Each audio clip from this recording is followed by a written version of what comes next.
I first read and recommended the Five Kingdoms series to Elena a couple years ago, and she's finally gotten around to reading it, so I decided that I would reread it at the same time. Book 1 is called Sky Raiders by Brandon Mull. The main character, Cole, is a middle school student. The story begins on Halloween when he and a bunch of his classmates decide to visit a haunted house. Unfortunately, they don't know that the haunted house is only a cover for a group of criminals from another world who end up kidnapping Cole, all of his classmates, and a bunch of other kids from their neighborhood and taking them into this other world to be sold as slaves. So this world is referred to as the outskirts, like they call it an in-between place, and it consists of 5 different kingdoms that each have their own unique kind of magic, which is generally referred to as shaping.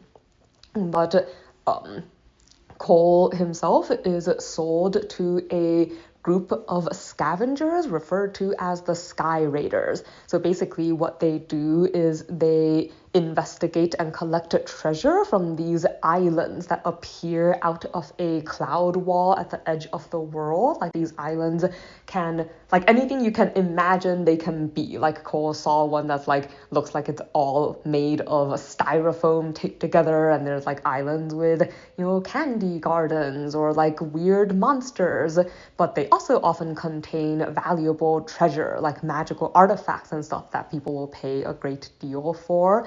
But at the same time, exploring these floating islands is extremely dangerous since you never really know what you're going to get, and the life expectancy of scouts like Cole is rather low. As Cole learns more about this new world and his position in it and figures out how to navigate his new life, he's also making plans. He's determined both to rescue his friends, the other people who were kidnapped, and to find a way for them to all get back home, even though everyone else tells him that it's impossible. And as he's going about this, he meets a girl with a very unusual secret. She has ties to the current High King, who has been a very oppressive kind of ruler. Cole discovers he's actually the person who made it legal to collect slaves from other worlds in the first place, and she is a key figure in a brewing rebellion of people who are trying to overthrow him. So this is the first book in their adventure together as they set out to accomplish both of their goals and to figure out how to kind of make things right again in these 5 kingdoms. So let's see. Something that I liked. This book definitely had the weird world feeling going really strong for it. I especially liked hearing about the various floating islands that Cole explored or that the people around him told him about.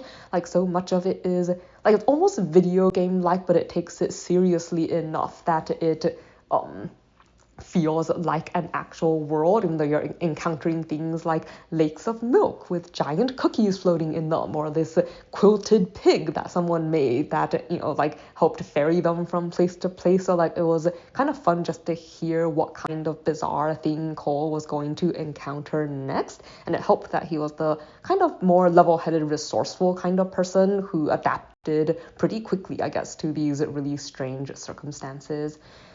Something I did not like. I typically try to avoid picking characters as my dislike, but unfortunately, one of the boys who ends up being one of the main characters in the group was so incredibly annoying that I think he really is the one major flaw in the series for me. So, he was the kind of person who kind of turned around and bullied other people the moment he got to any power of his own, even though he was bullied before. He seems to have no empathy or sympathy for others, really self-centered, but also the kind of person who never ever admits that he was wrong, even when he made blatant mistakes and put other people in danger. The story seems to think he has good qualities, but as far as I'm concerned, he has 0 redeeming characteristics and was so incredibly irritating. I loathed everything about him that I really did almost stop reading the book because of his existence.